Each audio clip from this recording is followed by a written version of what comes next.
Мектептеги рекетчилик токтотуунун бир канча жолдорун айтып берем.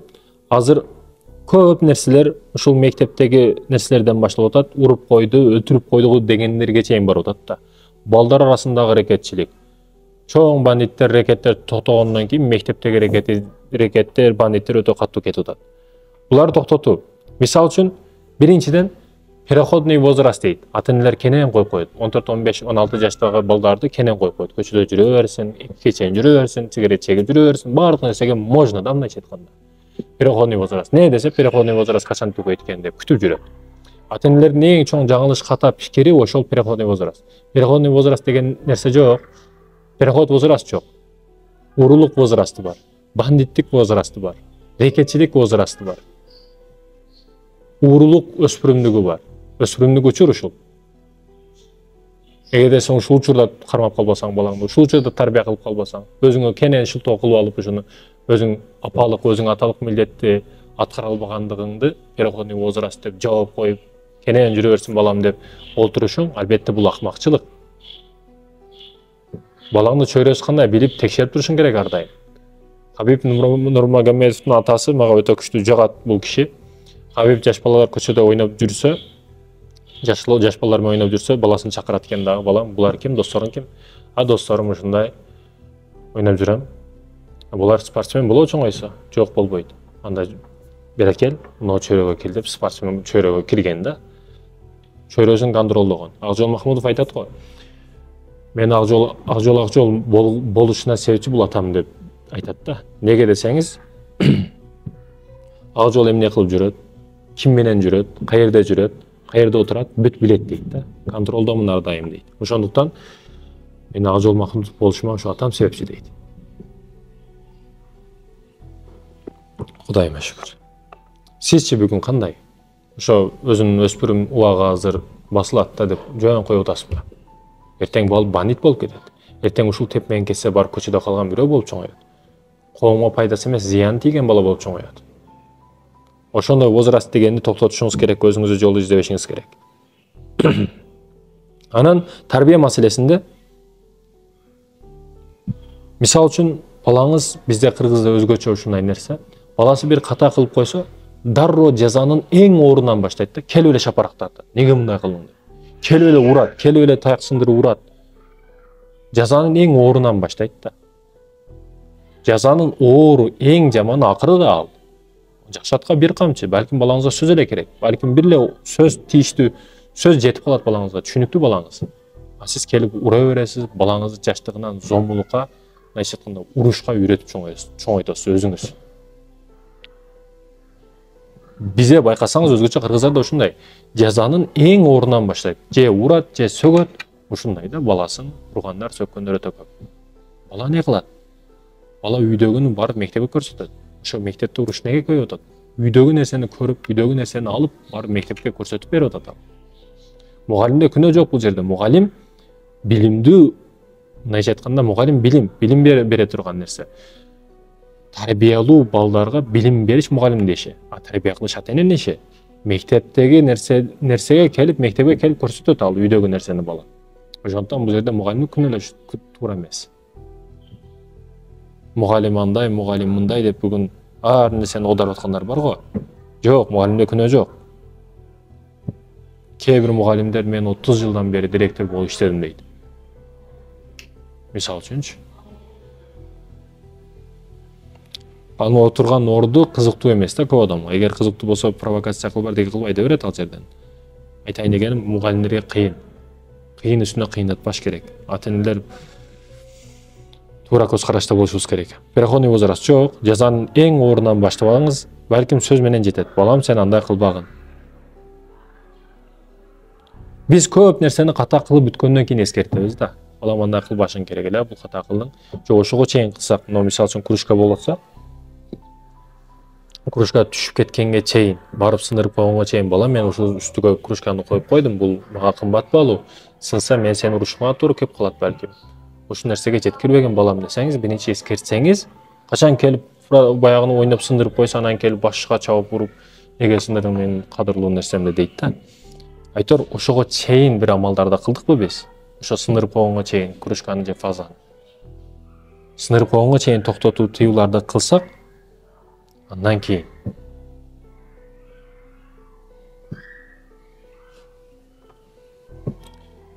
ката кылгандан кийин эмес, катага чейин бул балким катаны кылат.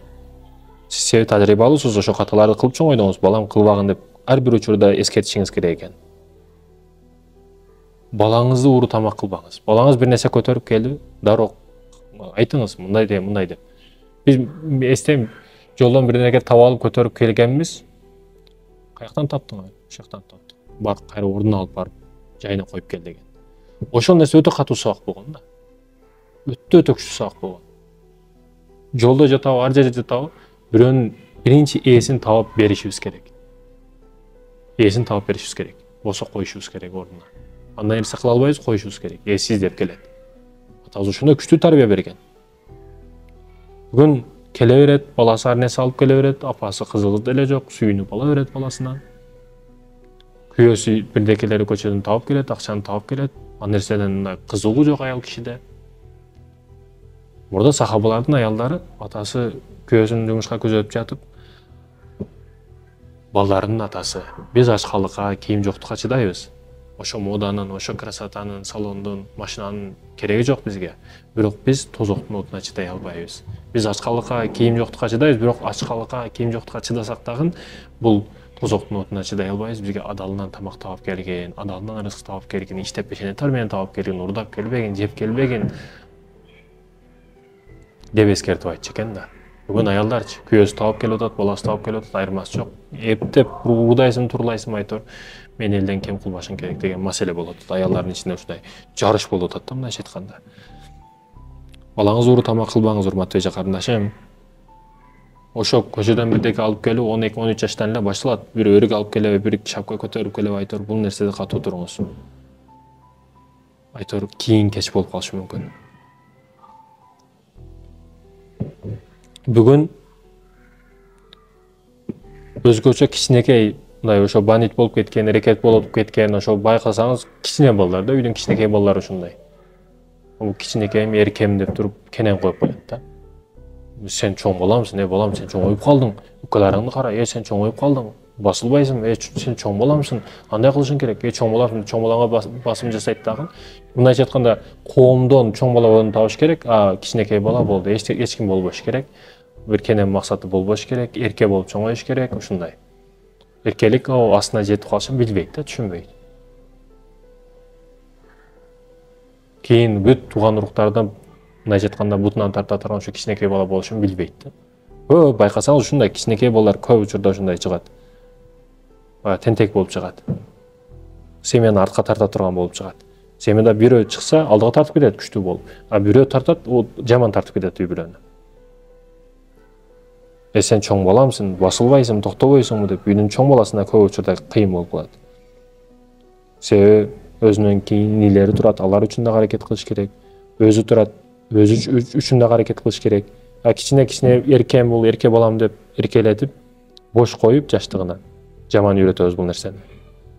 Сен чоңоюп калдың, чоң балам деп балага көп учурда тарбияны беребиз, бирок кичинекейге эмес. Биз кичинеге дагы чоңго дагы. Бул кыз маселесинде, кызым эми сен кызымсың деп кенен коюп коебуз, кызыбыз бузулуп кетет. Кудайым өзү сактасын бул нерседен. Паланчага байлап албаңыз балаңызды. Палам салыштырып, анан кызыны кара, мунун баласыны кара, ушундай болсоң болбойбу? Кийингенин кара, тазалыгын кара, мына досуңду кара, 5 алып келиптир деп, жок, андай болбойт. Ал сиздин мээрим махабатыңыздын ортоңуздагы мээрим махабаттан пайда болгон балаңыз, ал сиз дегени. Анын буюмуна, анын тыйынына, анын кийимине баскан турганына салыштырбашыңыз керек. Бул сиз дегени. Ал бала сизди көрүп, сизден алат бардык нерсени. Ол бала маселеси мына аппак лист сыяктуу да, урматтуу мекендешим. Мына жазуусу жок, аппак лист. Буга эмнени жазсак кете берет? Чекит коебузбу? Ы деп жазабызбы, Б деп жазабызбы, кете берет. Жаш бала ушул аппак сыяктуу. Эмнени жазсак кете берет? Эмнени жазышты сиз чечесиз. Сиз чечесиз, урматтуу эже карындашым. Эркем кичине деп бош койбоңуз. Чоңум деп катуу басым жасабаңыз. Паланча деп салыштырбаңыз. Ошол баланын Мисалы мектептерде көп рекетчилик, мектептерде көп айнек сындыруу, башка сындыруу болуп атпайбы? Неге десеңиз, ал үйдө батпай атат да. Балаңыз үйдө чарчатыңыз. Үйдө спорт менен башыңыз ата болуп туруп, бүгүн келип телефон чукулап жатып алат, баласы менен ойнобойт, күлбөйт. Балага тарбия бериш үчүн бала болуш керек да. Ал менен ойнош керек, күрөшүш керек, ата болуп. Бүгүнчү үйдө эчтеке жок, бала мектепке барат. Үйдөн тажады, мектепке барып жарылат да. Ким менен урушкусу келет, күрөшкүсү келет, ардеке кылгысы келет. Неге үйдө эчтеке албай атат да бала? Кичинекей комнатада сыгылып, тыгылып отура берет. Барып ушул ордунда көчөгө дагы чыгарыш керек. Балам көчөгө чык, басып кел, чуркап кел, спорт менен машык. Эне ата катары дух бергенди билиш керек. Чарчатышыңыз керек баланы. Өтө катуу чарчатышыңыз керек. Бүгүн балдарыбыз чарчабай атат. Семиздик балдар арасында дагы өтө көбөйүп атат. Ичкен чеккен аны айтпай эле коюйын. Любовь деген маселе ол биринчи класстардын арасында башталып атат. Неге десеңиз, аны өздөрү үйрөтүп атат. Фаланчаны сүйүп калыпсың, мынаны сүйүп калыпсың деп. Коркуу жаштыгынан пайда болуп атат. Фаланча врачка айтам, сен укол сайып коет. Милиция келип атат, камап коет деп. Коркок кылып чоңойт да балдарыбызды.